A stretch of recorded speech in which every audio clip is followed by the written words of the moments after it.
Ada seorang nabi yang kaya, nabi kaya, namanya Nabi Ayub. Iblis kalau orang begini kan keki, ibadahnya rajin, kaya. Nih yang kayak begini susah digodain. Kalau ibadahnya rajin, miskin, kali bisa disogok. Sini imannya mantap, ibadahnya rajin, kaya, nabi lagi. Oh, tapi namanya iblis nggak kurang akal. Laporan, Tuhan, kenapa Les? Ya ini bahasa saya, bahasa Qurannya sih nggak gitu. Itu hambamu yang namanya Ayub, dia rajin ibadah cuma karena dikasih kaya aja. Coba kasih miskin dia, berhenti dia sembahyang. Ah, kamu bisa aja. Saya tahu Ayub itu hambaku yang ikhlas. Saya buktiin Tuhan, silahkan. Dibuktiinlah, iblis turun ke alam ini. Yang mula-mula dia lakukan, dia rusak sawah ladang Nabi Ayub. Dia binasakan binatang ternak Nabi Ayub. Sehingga dalam waktu singkat, jatuhlah Nabi Ayub dari orang paling kaya jadi orang paling miskin. Beliau masih ibadah di mihrab dalam masjid. Datang iblis. Saudara Ayub, ya, lagi ngapain? Ibadah. Nyembah Allah, nyembah Allah. Oh, percuma. Kenapa? Tuhan yang ente sembah nih, dia udah bikin miskin ente. Sawah ladang ente hancur lebur, binatang ternak binasa. Sekarang ente jadi orang paling miskin. Ngapain nyembah Tuhan kayak begitu? Tekor. Udah berhenti dah ibadah, berhenti ibadah. Ini iblis sama Tuhan laporannya lain, yang dikerjakan kepada Nabi Ayub juga lain. Benar begitu iblis kata Nabi Ayub? Iya. Sawah ladang saya habis, buras. Binatang ternak saya binasa, binasa. Saya miskin, bangpak. Apa jawab Nabi Ayub? Bukan innalillahi, ini hebat. Alhamdulillahillazi a'tani wa akhza minni. Segala puji bagi Allah yang telah memberikan harta kepada saya dan sekarang mengambilnya lagi. Alhamdulillah. Allah yang ngasih, Allah yang ambil. Itu mah urusan Allah. Iblis cuman ibadah jalan terus, sujud lagi Nabi Ayub. Iblis seleher gondok banget. Dasar Nabi nggak mempan dia apa-apain. Miskin malah alhamdulillah. Allah yang ngasih, Allah yang ngambil. Jadi kalau kita tidak komit, kita tidak terikat kepada kaya, miskin, senang, susah, apa yang bisa bikin kita susah? Jadikan kekayaan, kemiskinan, jadikan senang susah sebagai anak buah yang bisa kita atur. Jangan kekayaan ngatur kita, jangan kemiskinan ngatur kita. Kita yang harus mengatur mereka. Senang susah, kaya, miskin, bahagia, sengsara, jadikan itu anak buah yang bisa kita atur. Kalau sekarang kita kaya, lain saat boleh jadi kita miskin, semiskin-miskinnya. Allah yang ngasih, Allah yang ngambil. Tenaga mana yang bisa menghalangi? Ibadah jalan terus. Iblis makin gondok. Dasar Nabi loh. Akhirnya apa? Nabi Ayub dikerjain, diberikan penyakit. Demikian fatal penyakitnya. Bayangin, udah miskin sakit. Masya Allah. Miskin sakit. Sakitnya nggak lama, kira-kira 16 tahun. Istrinya 3, 2 mental minta ceraiin. Ngerawatin laki bengek begini. Senang belum tentu, susah udah pasti nih. Cerai aja, cerai dah. Cerai. Tinggal satu Siti Rahmah yang setia menemani beliau. Sesetia-setianya hati perempuan. Satu saat Siti Rahmah bilang, "Bang, ya, abang kan Nabi bang. Lalu namanya Nabi kan doanya jarang meleset bang. Maksud kamu minta kenapa sih sama Tuhan biar abang sembuh baik dah bang?" Siti Rahmah, iya. Saya sakit berapa tahun sih dah? 16 tahun bang. Sebelum ini saya sehat berapa tahun? Ya kira-kira 60 tahun bang. Nah coba ente banding-bandingin Rahmah. Saya dikasih sehat 60 tahun. Dikasih sakit 16 tahun. Sudah nggak sabar. Mau doa kepada Allah minta sembuh. Saya malu. Malu kepada Allah. diuji dengan yang luar biasa seperti ini, tidak mengganggu stabilitas kehambaannya. Dia tetap menghamba kepada Allah Subhanahu wa ta'ala. Saudara-saudara kaum muslimin rahimakumullah, kunci menghadapi kesulitan itu apa? Allah jelaskan dalam satu ayat, wa basyiris sabirin alladzina iza asabathum musibah qalu inna lillahi wa inna ilaihi raji'un. Gembirakan orang-orang yang sabar. Siapa mereka itu? Yang apabila mendapat musibah mereka kembali kepada keyakinan dasar, segalanya dari Allah dan segalanya akan kembali kepada Allah. Ini konsepsi dasar dari sikap muslim dalam menghadapi berbagai kesulitan. Segalanya dari Allah, segalanya akan kembali kepada Allah.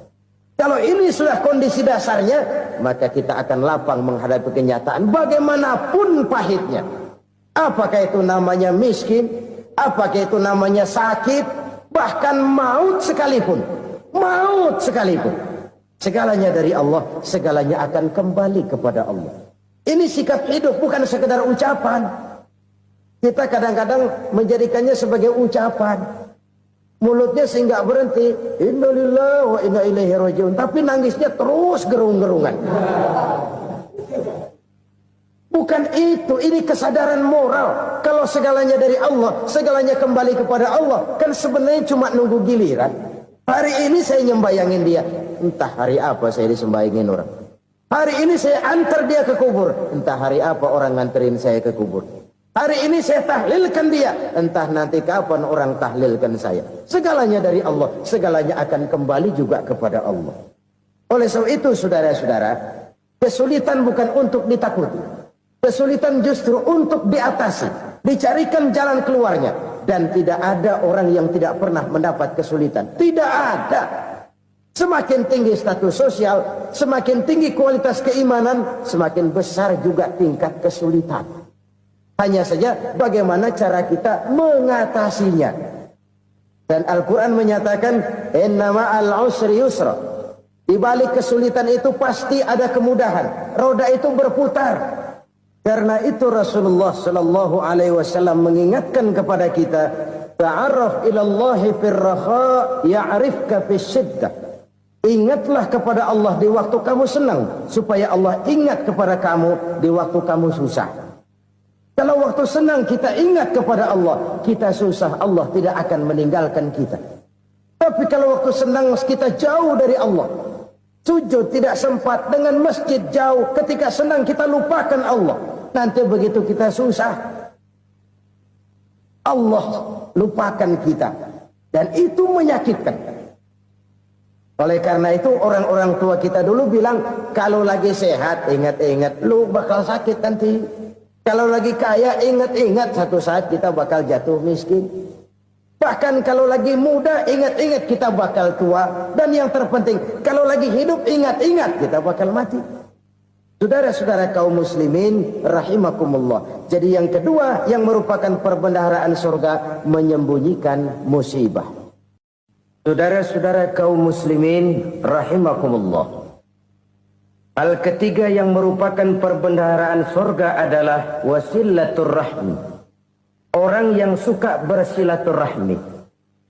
Sebagaimana yang kita maklum bahwa manusia adalah makhluk yang disebut zon politika.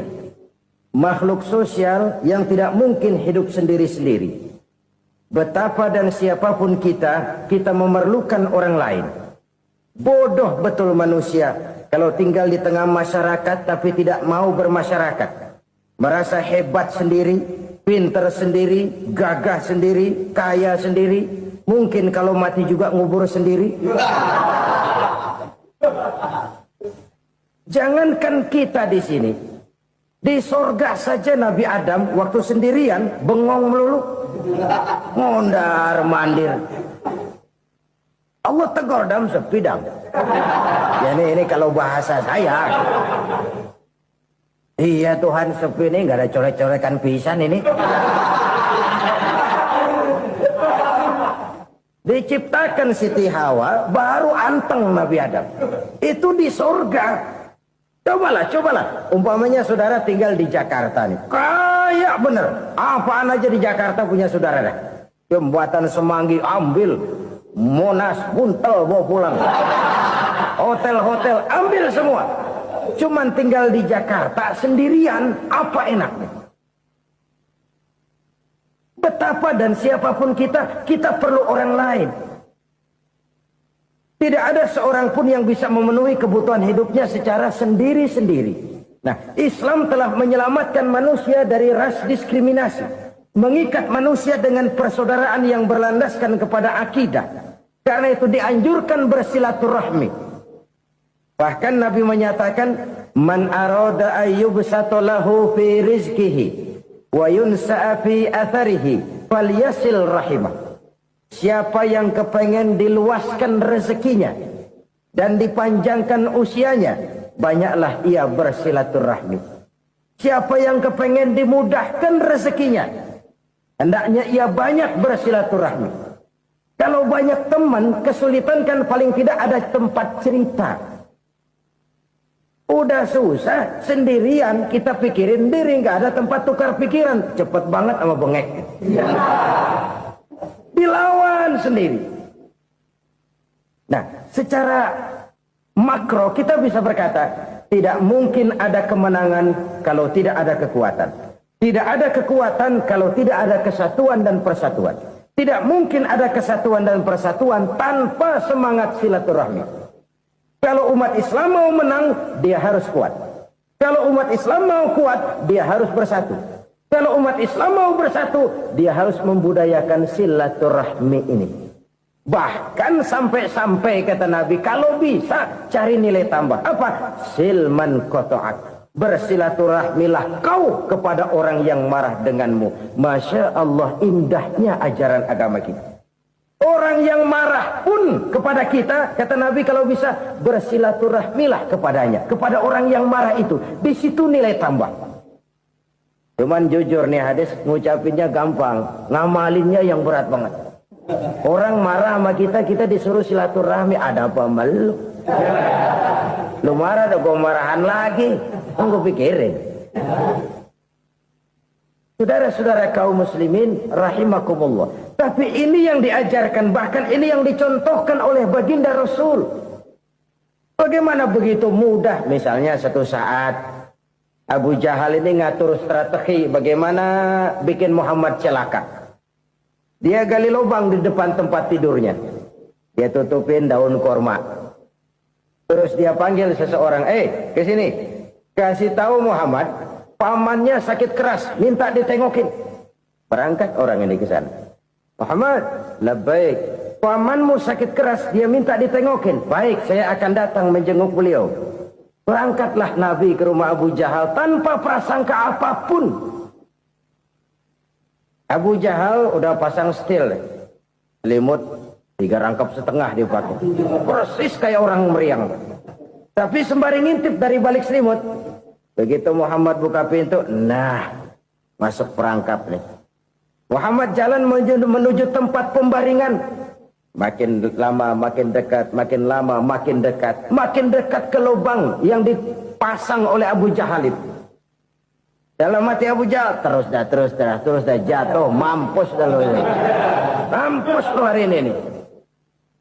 Apa yang terjadi?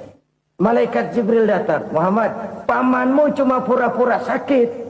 Di depan tempat tidurnya ada lubang perangkap supaya kamu jatuh ke situ. Sudah, kamu pulang. Balik kanan Nabi. Sudah hampir jatuh ke lubang, balik kanan, pulang. Bayangin kecewanya Abu Jahal. Muhammad dikit lagi, Muhammad dikit lagi. Enggak paman, saya pulang aja. Emosi bangun dari tempat tidur, enggak sadar kalau lagi pura-pura sakit. Lompat ngejar Nabi, dia lupa dengan lubang yang dia gali. Usrah, nyemplung sendiri ke dalam lubang.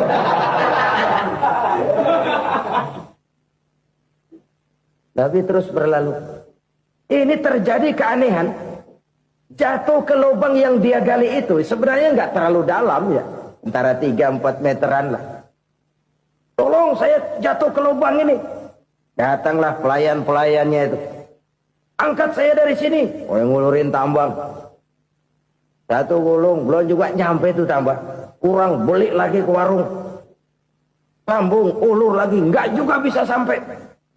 Wah ini kerjaan Muhammad ini. Tolong siapa salah seorang kamu ke rumah Muhammad, kasih tahu encangnya kecebur. Minta ditolongin. Sampaikan kepada Rasul. Kenapa? Pamanmu jatuh ke lubang, Muhammad minta tolong diangkatin. Tambang udah nyambung-nyambung nggak nyampe juga. Ya nanti saya datang saya tolong. Coba. Nyata-nyata orang berniat jahat mau mencelakakan dia. Datang dia menolong. Ini yang disebut air tuba dibalas air susu ya ini. Bukan sebaliknya. Air tuba dibalas air susu. Paman, kecebur ya? Iya Muhammad, tolong ini. Pegang tangan saya. Nabi ulurkan tangannya. Nyampe. Dipegang oleh Abu Jahal. Diangkat ke atas.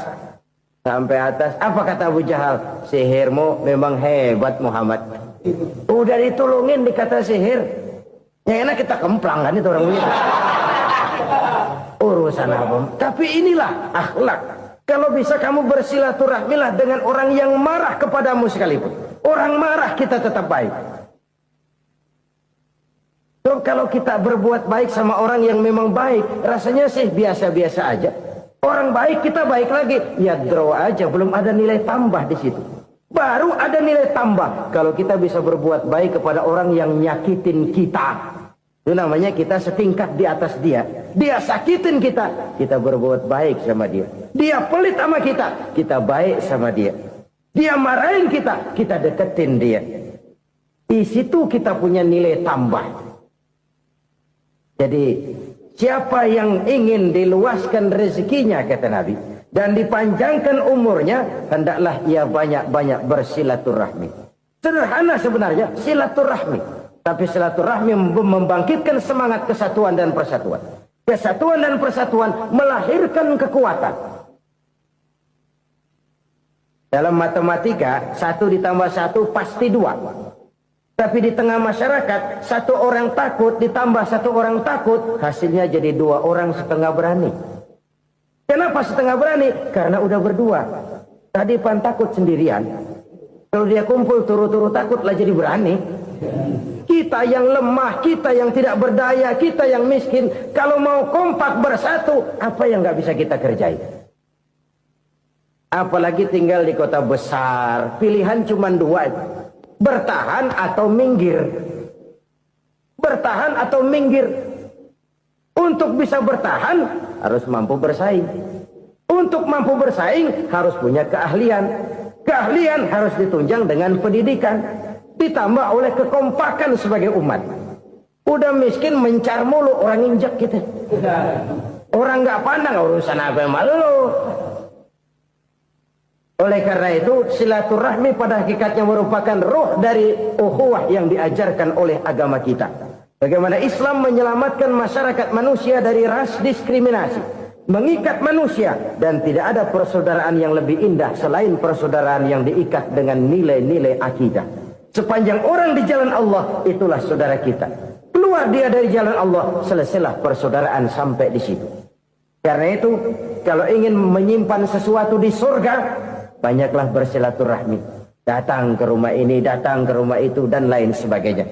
Itu simpanan kita di akhirat nanti. Ini yang ketiga. Saudara-saudara, yang keempat, perbendaharaan surga itu apa?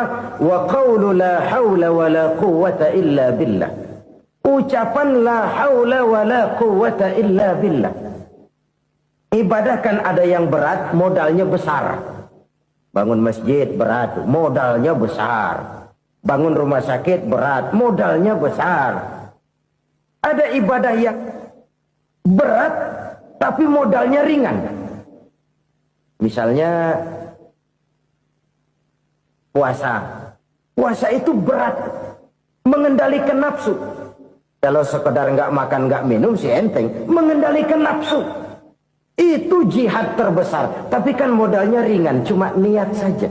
Ini ibadah berat, modalnya ringan. Ada ibadah yang ringan, modalnya juga enteng. Seperti termasuk ucapan la haula wa la quwwata illa billah. Tanpa sadar, la haula wa la quwwata illa billah, nyelengin tuh di surga. Nyelengin, kita nggak terasa, nyelengin simpenan akhirat. La haula wa la quwata illa billah. Nyimpan lagi. Saudara-saudara hadirin yang berbahagia, salah satu nikmat yang diberikan Allah kepada kita di dalam kehidupan ini ialah bahwa Allah Subhanahu wa ta'ala telah menciptakan segala sesuatu serba berpasang-pasangan. Dalam surah Yasin ayat 36 dijelaskan, Subhanallazi khalaqal azwaja kullaha mimma tumbitul ard wa min anfusihim wa mimma la ya'lamun. Maha suci Allah yang telah menciptakan segala sesuatu itu serba berpasang-pasangan. Dari apa yang tumbuh di permukaan bumi, apa yang ada di dalam diri mereka sendiri, dan apa-apa yang mereka tidak mengetahuinya. Demikianlah kita lihat siang berhadapan dengan malam, benar berhadapan dengan salah, dan laki-laki berhadapan dengan perempuan. Setelah Allah menciptakan segala sesuatu itu serba berpasang-pasangan, maka Allah menetapkan aturan permainan yang mengatur seluruh kehidupan makhluk yang serba berpasang-pasangan itu. Kita tentu maklum, apapun saja yang kita lakukan dan kita perbuat tanpa ada aturan akan berakhir dengan kekacauan. Cobalah kita bikin satu sekolah, buka satu sekolah, tidak usah pakai aturan, tentu kacau. Bikin organisasi tanpa memakai aturan, tentu kacau. Demikian daripada kehidupan ini, kalau tanpa ada aturan, tentu kekacauan yang akan timbul. Allah pencipta manusia. Allah tahu benar kemampuan maksimal manusia. Oleh sebab itu, aturan permainan yang diturunkan Allah tentu sesuai benar untuk manusia. Satu contoh kecil, pabrik mobil di Jerman bikin mobil namanya Mercy. Seiring dengan itu dia keluarkan buku petunjuknya. Mobil ini namanya Mercy, kecepatan maksimal sekian ratus kilometer per jam, daya angkut maksimal sekian ratus kilogram. Kalau rusak memperbaikinya begini, onderdilnya pun ini. Karena pabriknya yang membuat mobil, lalu pabriknya pula yang mengeluarkan buku petunjuk, sudah tentu buku petunjuk itu sesuai benar dengan mobilnya. Dan tidak bisa kita punya mobil Mercy rusak, lalu kita perbaiki dengan menggunakan buku petunjuk yang dikeluarkan oleh pabrik mobil Toyota misalnya. Jelas mobil bukan tambah baik, malah makin hancur tidak karu-karuan. Kalau manusia menginginkan satu hidup yang baik, tidak ada pilihan lain, dia harus memakai aturan yang diturunkan oleh yang bikin manusia. Dan aturan itu telah turun dalam bentuk agama Islam yang kita cintai ini. Manusia laki-laki dihiasi dengan perasaan senang cinta kepada perempuan. Itu biasa, normal, wajar. Tapi lalu Allah menurunkan aturan permainan yang kalau peraturan ini dilanggar akan membawa kerugian bagi manusia sendiri. Bahwa laki-laki senang sama perempuan itu normal. Agama membuat aturan silahkan senang, tetapi lewat satu pintu yang disebut nikah. Kalau peraturan ini diabaikan, yang rugi tentu manusia sendiri. Misalnya PLN keluarkan pengumuman, nanti malam mulai jam 6 sampai subuh listrik se-Jakarta mati total. Kita ingat, ini nanti malam saya giliran ronda. Pagi-pagi sudah kita siap beli batu baterai, masukkan ke dalam baterai. Dari sejak kita beli sampai sore itu baterai kita soroti terus. Tentu setelah sore soak batu baterai itu. Datang malam, berangkat kita ronda. Kalau disoroti lagi kan baterainya sudah nggak terang lagi. Sudah sewak. Sebab apa? Belum waktunya sudah disoroti terus. Sekarang kalau ada orang belum masuk pintu pernikahan, nafsu seksualnya diobral terus. Itu kan sama juga belum datang malam, baterainya sudah disoroti terus. Nanti masuk pernikahan, soak. Berhadapan dengan istrinya, barangkali sudah nggak bisa apa-apa, cuma nyengir saja. Yang rugi manusia sendiri. Itulah sebabnya Allah lalu mengatur bahwa laki senang sama perempuan lewat satu pintu yang disebut dengan nikah. Maka pada pertemuan kali ini kita akan bicara tentang nikah dalam Islam. Saya bagi kepada 3 masalah pokok saja.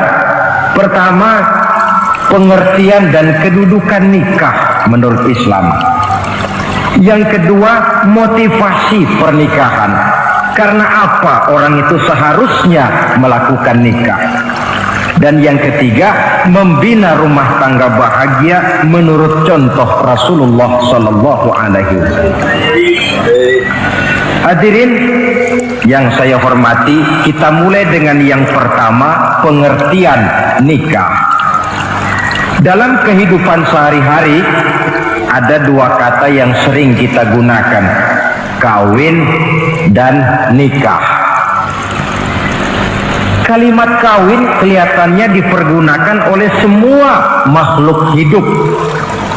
Lain dengan nikah, ini hanya digunakan khusus untuk manusia muslim.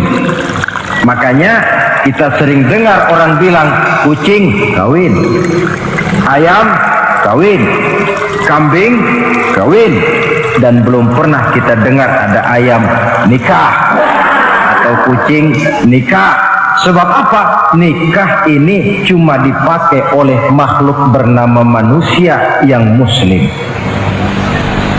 Apa pengertian nikah? Seorang tokoh, Abi Yahya Zakaria Al-Ansari, di dalam kitab Fathul Wahhabnya menjelaskan, an-nikahu aqdun yatadammanu ibahatal wat'i bilafzi inkahin au nahwihi. Nikah adalah akad, yaitu ijab dan qabul, yang akad ini menjamin dibolehkannya pergaulan bebas antara laki-laki dan perempuan. Jadi kalau sementara anak muda kita beranggapan bagaimana Islam ini kolot, masa laki-laki tidak boleh bergaul dengan perempuan, itu anggapan salah. Islam bukan saja tidak melarang, malah menganjurkan laki-laki bergaul dengan perempuan sebebas-bebasnya, sepanjang pergaulan itu bisa dipertanggungjawabkan, baik menurut hukum negara, lebih-lebih menurut hukum agama. Coba orang kalau sudah akad, sudah ijab qabul, ada saksi, ada wali, selesai itu dia masuk ke dalam kamar berdua, bergaul di situ sebebas-bebasnya, itu saya kira 100% halal. Tidak perlu lagi orang curiga, tidak perlu lagi sembunyi-sembunyi. Kenapa? Ini bentuk pergaulan yang bisa dipertanggungjawabkan. Kalau tidak, dengan dalih new morality, kebudayaan modern, lalu melakukan yang disebut free love, free sex, common living, hidup bersama tanpa nikah alias kumpul kebo. Dan saya kira itu kebo cuma mewakili saja. Artinya begitulah kalau binatang itu kumpul. Sebab kumpul kucing pun saya kira begitu, kumpul ayam pun begitu. Kebo cuma mewakili binatang dalam kalimat itu. Tengoklah berapa banyak sudah bayi-bayi yang lahir ke dunia ini tanpa tahu kemana dia harus memanggil bapak. Berapa banyak gadis-gadis bergelimpangan jadi korban dari orang-orang yang tidak bertanggung jawab. Itu semua merupakan ironi maka menjauhkan manusia dari aturan agama pada hakikatnya sama dengan usaha membinatangkan manusia. Bahkan kalau manusia sudah jauh dari aturan agama, sanggup berbuat lebih buas daripada binatang. Kita tahu yang namanya bajing itu makanannya cuma kelapa, tapi bajingan itu bukan cuma kelapa, kabel telepon doyan kok bajingan. Jauh lebih buas daripada yang namanya binatang. Maka agama ini mengatur agar manusia sebagai makhluk yang mulia hidup secara mulia. Jangan manusia kita ini, binatang saja. Kalau saudara ada yang punya kucing di rumah, saudara taruh di depannya, saudara sendiri yang langsung kasih ikan di piring, kasih kucing. Aduh, dia akan makan dengan tenang, nikmat, lahap, tidak nengok kiri, tengok kanan. Kenapa? Dia yakin betul yang dia makan itu sudah resmi, sah. Sebab apa? Tuan rumah yang kasih. Tapi kalau si kucing ngambil sendiri di dapur, mencuri dia, setelah dapat dia bawa lari, makan pun tidak tenang. Kenapa? Mesti nengok kiri, nengok kanan. Rupanya instingnya pun bekerja. Ini bukan hak saya mencuri. Saudara-saudara, tengok orang yang sudah terlibat dalam pergaulan suami istri yang sah. Itu kan nggak perlu tengok kanan, tengok kiri, nggak perlu takut-takut. Kenapa? Sudah sah. Tapi kalau yang bukan istrinya, wah itu sudah seperti kucing nyolong ikan, tengok kiri, tengok kanan, tidak pernah mengalami ketenangan. Itu selintas pengertian nikah. Lalu bagaimana kedudukan nikah menurut Islam? Ternyata nikah dalam pandangan Islam tidak cuma sekedar untuk memenuhi kebutuhan biologis manusia, tidak cuma sekedar untuk memperkembangbiakkan keturunan, tidak cuma sekedar untuk mendapat ketenangan hidup. Lebih tinggi daripada sekedar itu, nikah dalam pandangan Islam ibadah. Jadi kalau kita ditanya, Pak, ibadah apa yang paling enak dalam Islam? Jawabannya jelas, nikah. Begitu enaknya ibadah yang namanya nikah ini, sampai yang sudah pernah pun pengen ulangan. Namanya ibadah. Tetapi tentu ada konsekuensi. Oleh karena nikah ibadah, dan semua ibadah dalam Islam tidak boleh dikerjakan setengah hati atau main-main. Sholat ibadah, tidak boleh main-main atau setengah hati atau coba-coba. Puasa ibadah, tidak boleh main-main, setengah hati atau coba-coba. Dan oleh karena nikah pun ibadah, punya nilai sakral, juga tidak boleh main-main, setengah hati atau coba-coba. Dan nikah eksperimen tidak dikenal dalam Islam. Mas, saya dengar sampean sudah nikah ya? Iya mas, saya cuma nyoba saja kok ini kok. Kalau enak terus, enggak ya bubar. Ini tidak ada nikah eksperimen, sebab dia punya nilai sakral yang bermotifkan ibadah.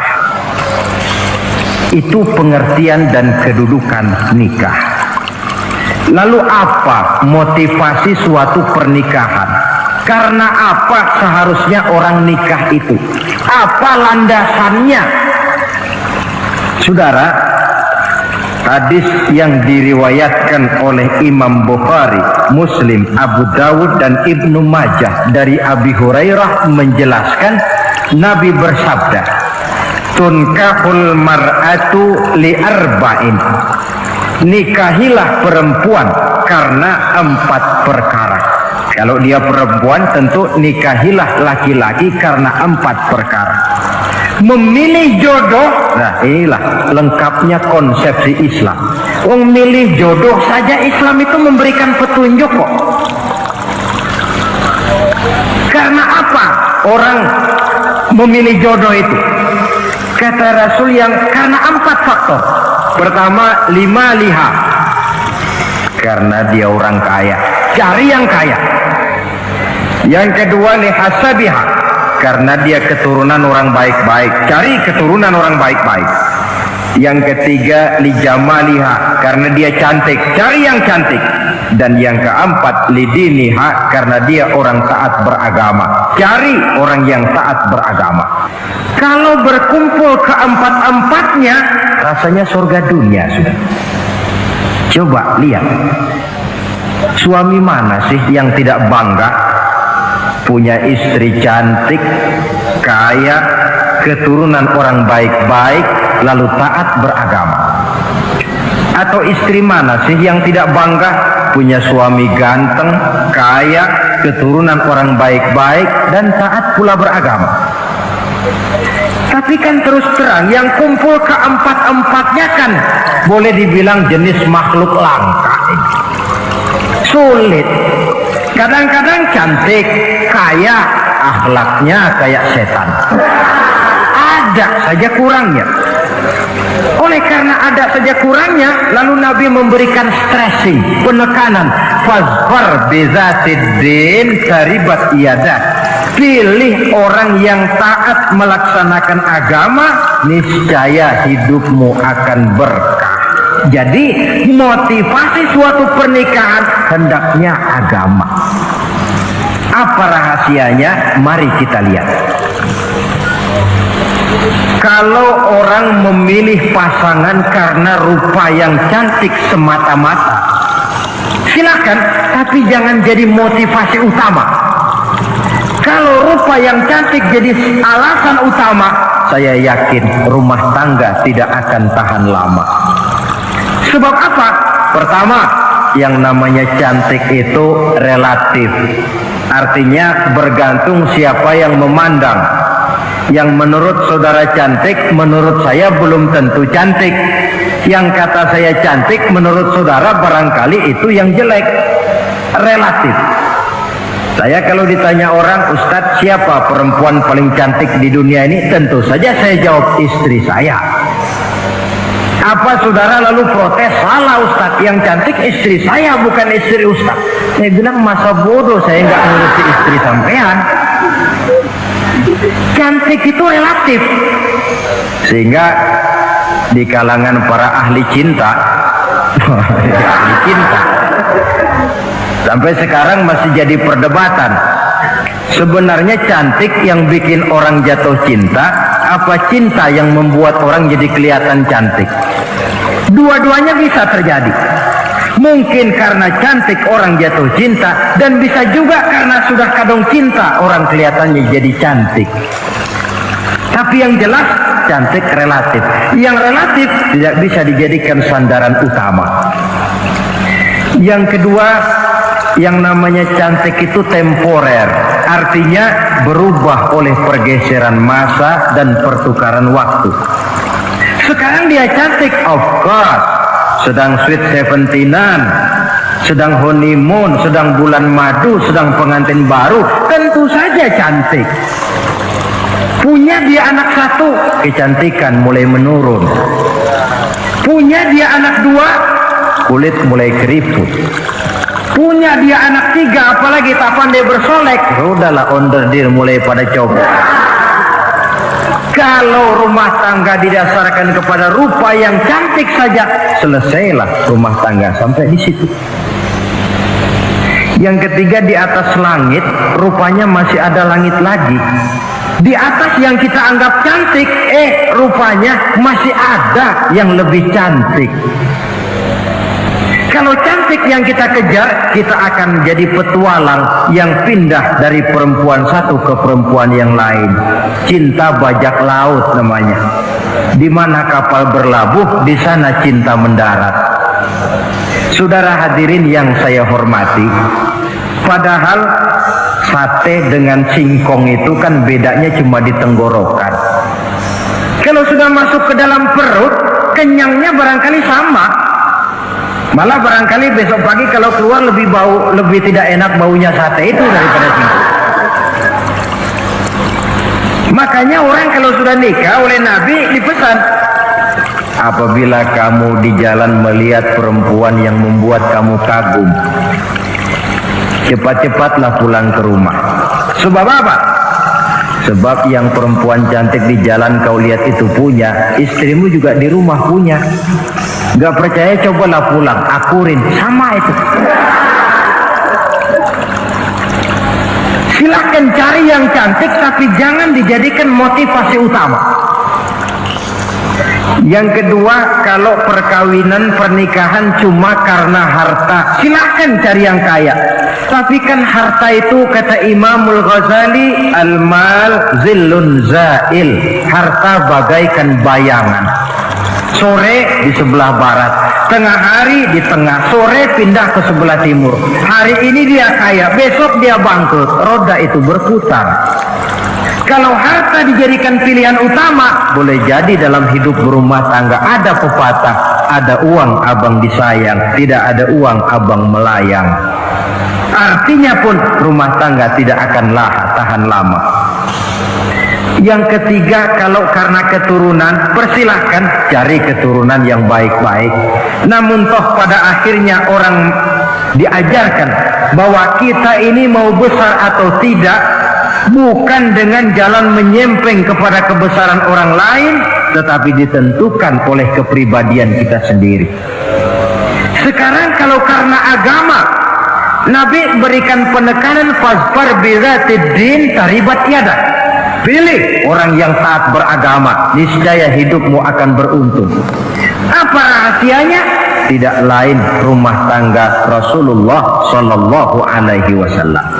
Yang ini artinya kita sudah masuk kepada bagian ketiga, bagaimana membina rumah tangga bahagia menurut contoh baginda Nabi. Saudara, bagaimana sih rumah tangga Rasul itu? Kelihatan dari dua ucapannya, pendek, singkat, tapi punya pengertian filosofis yang mendalam. Dua kalimat saja beliau bilang tentang rumah tangganya, yaitu baiti jannati, rumah tanggaku laksana surga bagiku. Bayangkan kalau seorang suami sudah mampu berkata macam begitu, bahagia hidupnya. Ini barangkali tantangan buat kita semua. Mampukah kita di rumah tangga berkata semacam perkataan beliau tadi? Baiti jannati, rumah tanggaku laksana surga bagi. Padahal dari sejarah kita baca, Rasul itu rumahnya kecil, tidurnya di atas pelepah daun korma, sampai berbekas di pipinya. Sarapan paginya seteguk zam-zam, sepotong roti, kadang-kadang 3 butir korma. Tempat tidurnya bukan alga spring bed atau Dunlopillow macam kita punya. Di rumahnya tidak ada mebel spaghetti model yang lagi ngetop-ngetopnya. Entah di tengah rumah macam itu, beliau sanggup berkata, baiti jannati. Kenapa kita yang hidup di zaman di mana fasilitas mestinya lebih menunjang, kok malah banyak yang berkata sebaliknya? Baiti nari, rumah tanggaku laksana neraka bagiku. Padahal dilihat dari segi materi, rumahnya bertingkat, mobilnya serba berkilat, uangnya banyak berlipat-lipat, istri pun cantik memikat, kadangkala boleh jadi jumlahnya 4. Tapi tiap hari kiamat. Kenapa ini? Marilah kita lihat. Ternyata rumah tangga Rasul itu motivasinya tidak lain agama. Agama menuntun suami dan istri masing-masing untuk tahu kewajiban dan tahu haknya. Kalau kewajiban sudah dilaksanakan, lalu hak diberikan, akan timbul pengertian, understanding. Kalau sudah ada saling pengertian, akan timbul ketenangan, feeling of security. Dan ketenangan tangga utama untuk mencapai yang disebut bahagia. Itu sebabnya hakikatnya membicarakan rumah tangga yang berdasarkan agama tidak lain adalah bagaimana seharusnya seorang suami melaksanakan kewajibannya dan seorang istri melaksanakan tugasnya. Artinya kewajiban suami itu apa? Kewajiban istri itu apa? Kewajiban istri hak suami, kewajiban suami hak untuk istrinya menurut tuntunan dan tuntutan agama. Saudara hadirin, menurut hadis riwayat Abu Dawud dari Muawiyah bin Haidah, satu hari Rasul ditanya, ya Rasul, apa sih hak istri-istri kami ini? Artinya kewajiban kami sebagai suami ini apa? Rasul menjawab, pertama, antat'amaha iza ta'imta, kau beri istrimu makan sebagaimana engkau makan. Saudara hadirin, tetapi seorang istri pun kalau sudah diberikan nafkah oleh suaminya untuk mengatur makanan, dia harus pandai mengaturnya dengan sebaik-baiknya. Menu yang teratur, gizi yang lengkap, dan saya kira yang namanya 4 sehat 5 sempurna itu kan tidak berarti bahwa hidup ini harus serba mewah, tidak. Yang penting ada variasi sehingga tidak merangsang suami untuk makan di luar. Jangan misalnya tahu suaminya senang jengkol lalu tiap hari saja jengkol, itu kan bisa kejengkolan. Dengan demikian, masalah yang kelihatannya sepele tetapi yang sebenarnya bisa menjaga keharmonisan atau malah keretakan rumah tangga harus kita perhatikan dengan sebaik-baiknya. Suami memberikan nafkah, dari jumlah itu 60% lari ke kredit, 40% lari ke dapur. Tentu pada akhirnya sang suami akan merasa curiga, padahal barangkali istrinya pun berniat baik, cuma hanya tidak ada keterbukaan di dalam mengurus masalah-masalah yang berhubungan dengan dapur. Inilah kewajiban yang pertama dari seorang suami, kewajiban yang menyangkut masalah pangan. Lalu yang kedua, wataksuwaha izaktasaita, engkau beri istrimu pakaian sebagaimana engkau berpakaian. Suami yang adil, pakaian yang dia pakai sama harganya dengan yang dibelikan untuk istrinya, kecuali tentu kalau istrinya ridho. Zalim seorang suami jikalau untuk dia misalnya dia beli pakaian yang mahal-mahal, jasnya dia pakai Switzerland wool, sarungnya Samarinda, kalau dia pakai sepatu belilah sepatunya, sementara istrinya cuma pakai kain belacu saja. Kenapa mesti begitu? Sebab saudara hadirin, istri kita sebenarnya adalah bagian daripada hidup kita. Baik dia dilihat orang, baik juga kita disebut orang.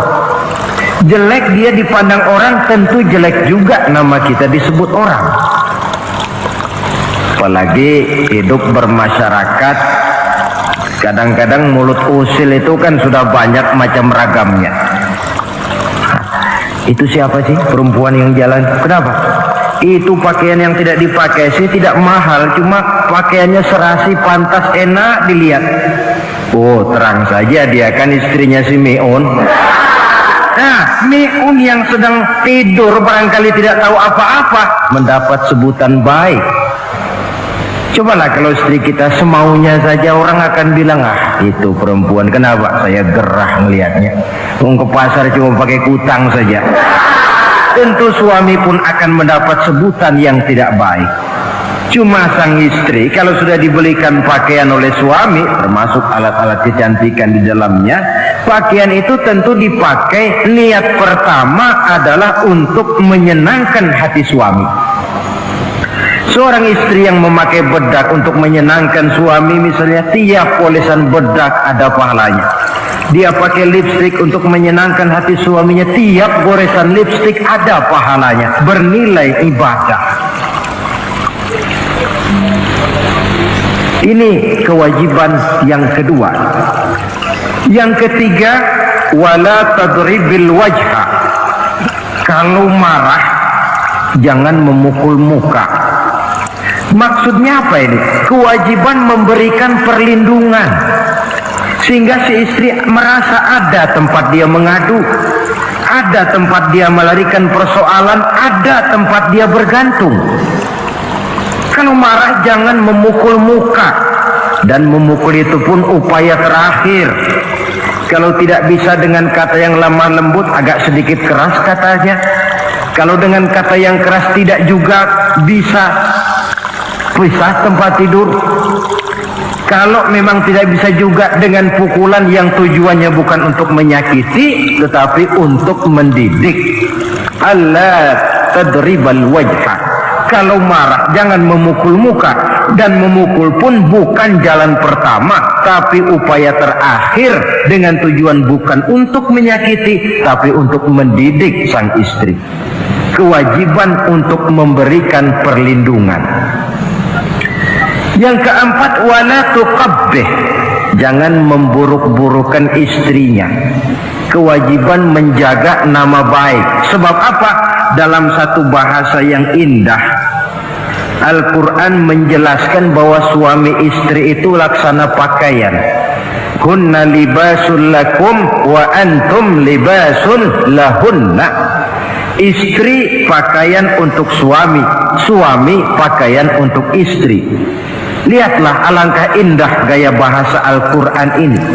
Diibaratkannya suami istri seperti pakaian. Apa fungsi pakaian? Pertama, pakaian itu kan jadi kebanggaan. Saya bangga memakai baju seperti ini, saudara bangga memakai baju yang saudara pakai. Artinya seorang suami harus berusaha menjadi suami kebanggaan istri, dan seorang istri pun harus berusaha menjadi istri yang dibanggakan oleh suaminya. Jangan yang malah kemudian disesali. Itu kan kalau sudah marah orang kadang-kadang ucapannya nggak terkontrol. Istri marah sama suami, bang, nyesel gue punya laki kemarin. Sudah hilang lagi kebanggaan. Kalau kebanggaan hilang, wibawa pun hilang. Kalau wibawa sudah hilang, maka rumah tangga sudah sulit untuk dipertahankan. Yang kedua, yang namanya pakaian itu kan menutup aurat. Itu tujuan pakaian yang terpenting. Artinya di sini, kalau seorang istri mempunyai kekurangan, suamilah yang menutupi. Kalau seorang suami mempunyai kekurangan, istri juga harus berusaha menutupi. Jangan kekurangan suami diceritakan di pasar umum, atau kekurangan istri dibuka di mana-mana. Itu namanya suami istri tidak berfungsi sebagai pakaian, malah justru saling membuka aurat masing-masing. Iyalah kadang-kadang penyakit ini. Kadang-kadang yang namanya perempuan dari rumah itu berangkat ngaji katanya, sampai di pengajian apa? Suaminya diakur-akurin. Bayu bagaimana suami? Wah, suami saya payah. Dipayahkannya suaminya di mana-mana. Atau aib dan kekurangan istri diceritakan di mana-mana. Orang bertanya, gimana mas istrinya? Oh, mau maju. Loh, kenapa istrimu kan cantik? Iya, soal cantik sih iya, tapi tidurnya kok ngiler ini. Ini kan nggak perlu yang macam begini ini. Tidak bisa menjaga apa yang disebut security informasi. Fungsi pakaian sebagai suami istri tidak berjalan di dalamnya. Saling menjaga kehormatan diri. Ini yang keempat. Yang kelima, wala tahjur illa fil bait. Jangan berpisah dari istri kecuali di rumah. Maksudnya begini, kalau satu hari seorang istri suami marah kepada istrinya, tidak usah istri itu disuruh pulang ke rumah orang tuanya, ke rumah mertua lalu diusir, tidak. Cukup pisah tempat tidur saja. Ini maknanya wala tahjur illa fil baiti. Rumahnya, dek malam ini saya sedang tidak enak pikiran, kau tidur di kamar belakang lah, saya kamar depan. Cukup pisah tempat tidur saja, tidak perlu istri dipulangkan ke rumah orang tuanya. Nanti umpamanya tengah malam turun hujan, udara dingin, pikiran berubah, berasa perlu, kan tinggal manggil. Tidak jauh secara psikologis ajaran semacam ini bisa kita terima. Saudara hadirin yang saya hormati, ini pada prinsipnya kewajiban seorang suami, kewajiban yang menyangkut masalah pangan, sandang, perlindungan, memelihara kehormatan dan menjaga ketenangan di rumah tangga dengan menyelesaikan persoalan rumah tangga itu secara intern. Jangan belum apa-apa sudah mertua diundang, orang tua dibon, persoalan belum tentu selesai tapi masalah sudah meluas. Cobalah kita selesaikan intern dulu. Kalau kemudian ternyata dianggap perlu mengundang orang tua, mertua, keluarga, baru kita upayakan ke arah itu. Ini kewajiban suami dan ini merupakan hak istri. Lalu bagaimana kewajiban istri sekarang ini? Istri kewajibannya merupakan hak untuk suami. Saudara, dari hadis yang diriwayatkan Imam Ibnu Majah dari Ali bin Yazid dari Abi Umamah, Nabi bersabda, "Mastafadal mu'minu ba'da taqwallahi azza wa jalla khairan lahu min zaujatin salihah." Bagi seorang mukmin, sesudah dia mempunyai sifat takwa kepada Allah, tidak ada yang lebih membawa manfaat selain daripada istri yang solehah. Istri solehah itu yang bagaimana? Yang hidup mampu melaksanakan kewajibannya. Apa kewajibannya? Kata Nabi, pertama, in amaroha ata'athu. Kalau diperintah, dia taat. Kewajiban istri yang pertama, taat kepada suaminya. Begitu besar kewajiban taat kepada suami, sampai-sampai Nabi pernah menyatakan, "Lau kuntu amiran ahadan ayyasjuda li ahadin la amartul mar'ata an tasjuda li zawjiha." Kalau saja boleh, kata Nabi, aku memerintahkan manusia sujud kepada sesama manusia, tentu aku perintahkan istri untuk sujud kepada suaminya. Untung saja sujud kepada manusia tidak boleh. Kalau boleh, istri itu disuruh sujud kepada suami. Tentu karena besar hak suami atas dirinya. Yang kedua, ibadah sunnah tidak mendapat izin suami juga bukan saja tidak berpahala, malah berdosa. Umpamanya pengantin baru, si istri kebetulan santri, malam minggu pesta, besoknya hari Senin, si istri sudah kadang biasa hidup sebagai santri, hari Senin puasa sunnah. Dia bilang sama suaminya, "Bang, besok saya mau puasa sunnah nih, hari Senin." Kata suaminya, "Kalau kau puasa juga kau kejam. Lalu kau puasa, aku disuruh ngapain?" Tidak diizinkan oleh suami, dia puasa juga. Bukan saja tidak mendapat pahala, malah berdosa. Sampai amalan yang sunnah pun tidak diizinkan oleh suami, berdosa. Apalagi amalan yang mubah, apalagi amalan yang tidak ada dasar hukumnya, perintahnya.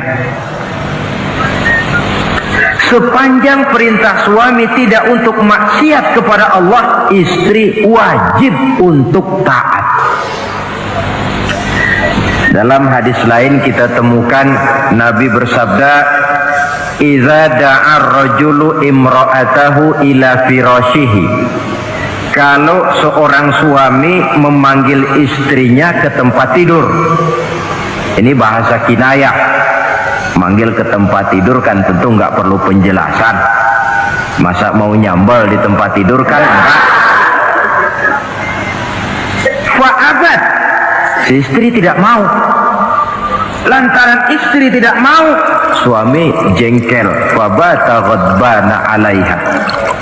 Sampai dalam jengkelnya tidur. la'anathal malaikatu hatta tusbiha. Istri macam itu dilaknat, dikutuk oleh malaikat sampai datang waktu pagi.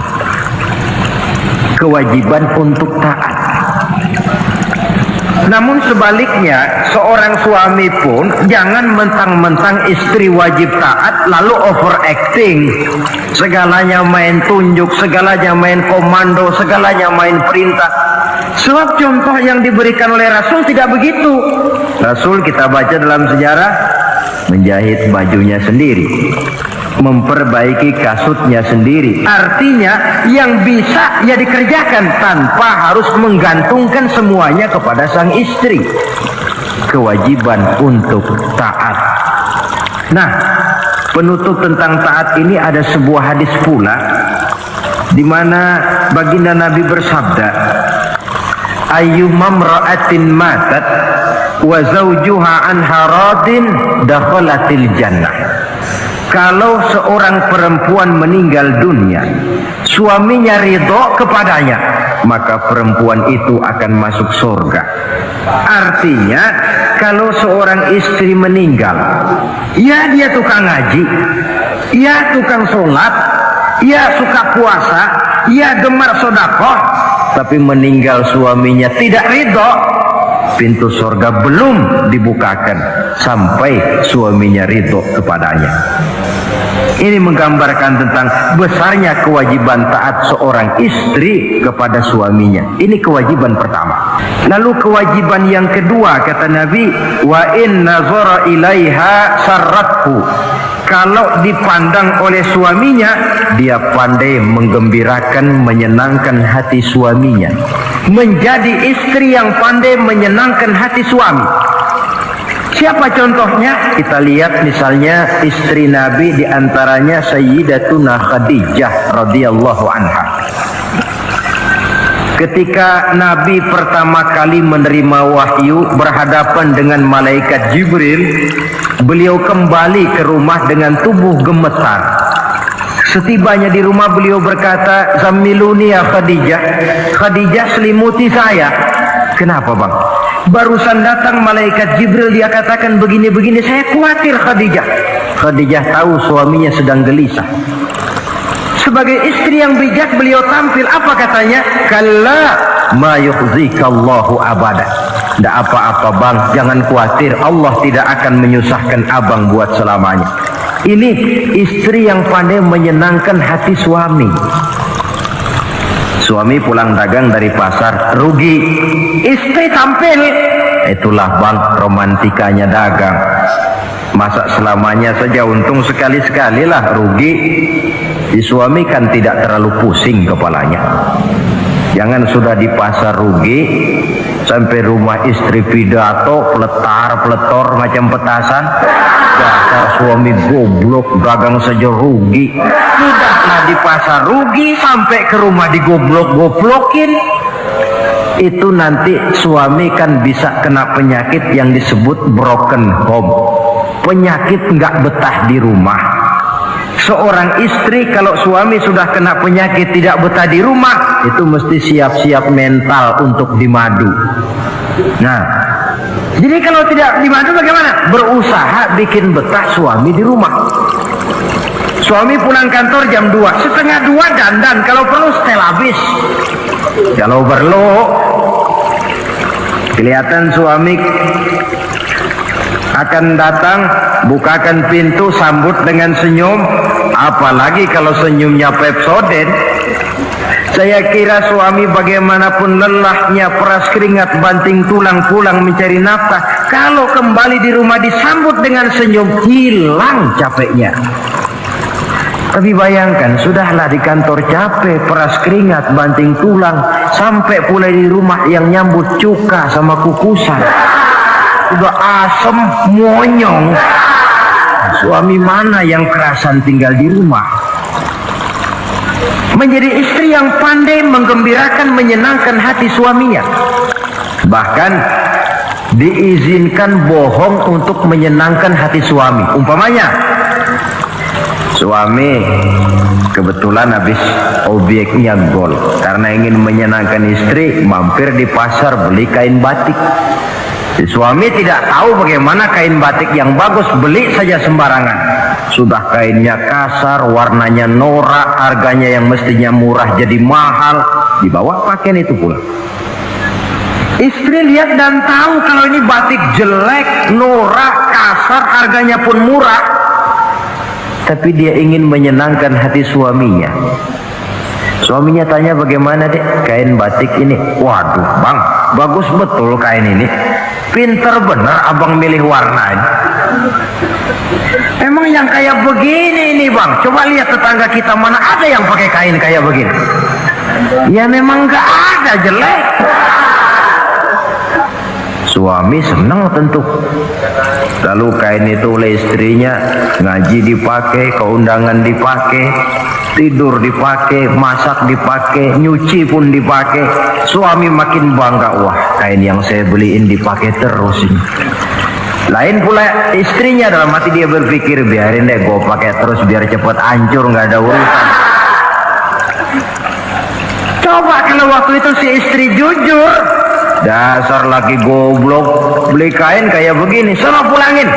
Mungkin suami yang sudah payah-payah mau menyenangkan hati istrinya malah berbalik pikirannya.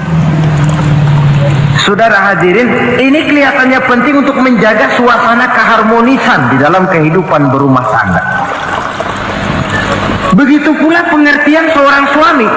Rasul pernah pulang dari masjid agak larut malam, rupanya banyak orang bertanya. Ketuk pintu, assalamualaikum, sampai 3 kali tidak dibukakan pintu. Rupanya Aisyah lelap benar tidurnya. Rasul sadar beliau pulang kemalaman dan tahu istrinya capek bekerja di waktu siang. Asyraful anbiya wal mursalin ini menghormati istrinya. Salam 3 kali tak dibukakan pintu, bukan marah, malah gelar sorban di depan pintu. Di situ beliau tidur. Tengah malam Aisyah mau sholat, buka pintu, terkejut lihat suaminya tidur di depan pintu. Dibangunkan. Begitu dibangunkan, Rasul lebih dahulu berkata, Aisyah, maafkan saya pulang terlambat memang sebab banyak yang bertanya di masjid. Sudahlah tidur di depan pintu, begitu dibukakan beliau dulu yang minta maaf. Sulit jadi suami semacam ini. Yang enak kalau sudah nggak dibukain pintu, istri kepulesan, lalu sekali buka pintu kan yang enak kita tunjuk jidatnya, lo tidur kayak kebo ya. Saudara hadirin, menjadi istri yang pandai menyenangkan hati suaminya, sebab tidak ada seorang suami bisa sukses baik di medan tugas, di masyarakat, di kantor, di toko, di tempat manapun kalau tidak ditunjang oleh peran serta dari para istrinya. Karena itulah perempuan walaupun peranannya tidak begitu kelihatan, sebenarnya sangat menentukan. Seorang suami yang jujur, polos, lugu, sederhana, sanggup menjadi koruptor ulung karena didorong-dorong oleh istrinya. Merangsang ketamakan suami. Istri dibakar oleh tetangganya. Bang, kenapa? Kau kan di kantor kepala bagian. Lalu, tangga kita pegawai kecil saja bang, tapi coba lihat istrinya kalau pakai gelang kayak pelek beca bang. Kau kepala bagian gak bisa beliin saya macam gitu, kepala bagian goblok. Lalu bagaimana bu, gaji saya kan sudah jelas segitu. Iya, kamu kan kepala bagian. Apaan kayak di kantor sabet. Kalau sudah main sabut-sabutan begini, sudah merangsang suami untuk berbuat yang tidak baik. Kecil, tidak begitu kelihatan, tapi sangat menentukan. Istri yang soleh, yang bisa melaksanakan kewajibannya, yaitu pandai menyenangkan hati suaminya. Ini kewajiban istri yang kedua. Yang ketiga, wa in aqsama alaihi abarrathu. Kalau suami memberikan sesuatu, dia pandai berbakti, menjadi istri yang pandai bersyukur kepada suami. Kita ingat ketika pulang Mi'raj kan Rasul bercerita, saya dalam perjalanan itu diperlihatkan neraka, kata Rasul. Saya lihat kok isinya kok lebih banyak perempuan daripada laki-laki. Nah, sahabat heran, ya Rasul, lebih banyak perempuan? Iya. Apa mereka tidak sholat? Sholat. Apa mereka tidak pernah hadir di majelis taklim? Oh, rajinan dia sama suaminya. Ada apa benda pernah baca Quran? Rajin. Lalu kenapa kok isinya kebagian besar perempuan? Rasul menjawab, hunna yakfurnal asir. Mereka umumnya tidak pandai bersyukur kepada suaminya. Hujan panas setahun dibalas dengan hujan sehari. Kalau suaminya sedikit salah, sudah kehilangan pertimbangan, tertutup seluruh kebaikannya. Yang kelihatan cuma salahnya saja. Maka sebaiknya di dalam hidup berumah tangga, baik suami maupun istri itu masing-masing sedia timbangan. Kalau satu saat suami salah, istri ambil timbangan. Timbang. Suami saya salahnya ini, jasanya ini. Bertahun-tahun dia hidup mencari nafkah buat saya, membelikan pakaian untuk saya, mencarikan makan untuk saya. Salahnya ini. Timbang mana lebih banyak salahnya atau benarnya. Dengan demikian kita akan bisa menghasilkan keputusan objektif. Giliran istri yang salah, suami yang ambil timbangan, ukur mana lebih banyak baiknya atau salahnya. Kalau tiap kita masing-masing punya timbangan, insya Allah nilai-nilai objektif dari suatu pertimbangan akan bisa kita temukan dalam mengambil keputusan.